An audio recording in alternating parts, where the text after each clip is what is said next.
শুনাহত গৰাৰতে ঐ জিলিকে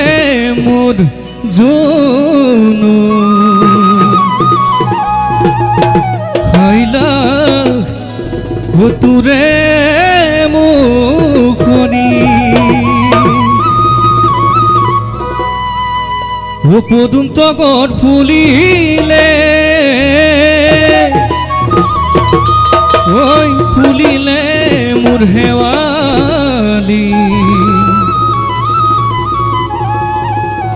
মৰম কপে বুকুখনি সকলে অজু কৰিব একেলগে